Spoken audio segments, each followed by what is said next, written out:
Back to my channel. अस्सलाम वालेकुम। आज आपसे एक प्यारी सी स्टोरी शेयर करते हैं। छोटी सी रियासत पर एक बादशाह हुकूमत करता था। उसे शिकार का बहुत शौक़ था। एक रोज़ बादशाह अपने सिपाहियों के साथ शिकार खेलने के लिए निकला। रास्ते में उसे एक आदमी नज़र आया जो लकड़ियाँ काट रहा था।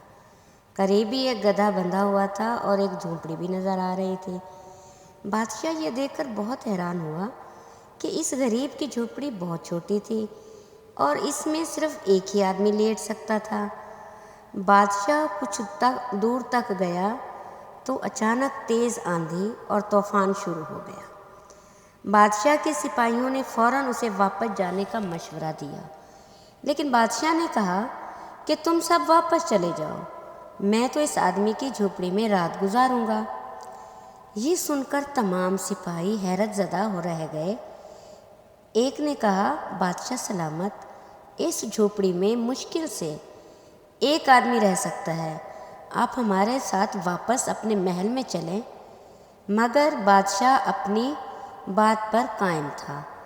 उसने कहा कि तुम सब कल सुबह सवेरे यहाँ आ जाना। मैं ये देखना चाहता हूँ कि गरीब आदमी अपनी ज़िंदगी कैसे गुजारता है। चुनाचे मैं उसके तमाम सिपाही वापस चले गए तो बादशाह इस आदमी की झोपड़ी में पहुंच गया। वो आदमी बहुत खुश मिजाज और मेहमान नवाज था। उसने बादशाह का भरपूर इस्तकबाल किया और उसे गर्म दूध पेश किया जो कि उसकी पालतू बकरी का था। फिर उसने बादशाह को कुछ प्याज के साथ एक सूखी रोटी दी। बादशाह ने किसी न किसी तरह खा ली। फिर उसने बादशाह के सोने का इंतज़ाम किया।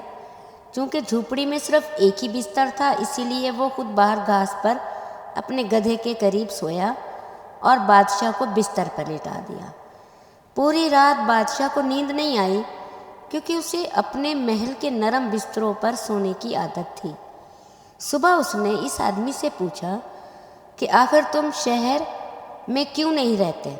इस आदमी ने कहा, बादशाह सलामत, मेरे पास इतने पैसे नहीं होते कि मैं शहर के किराए बर्दाश्त कर सकूं। इस वजह से मैं इधर रहने पर मजबूर हूँ। बादशाह को ये सुनकर बहुत दुख हुआ।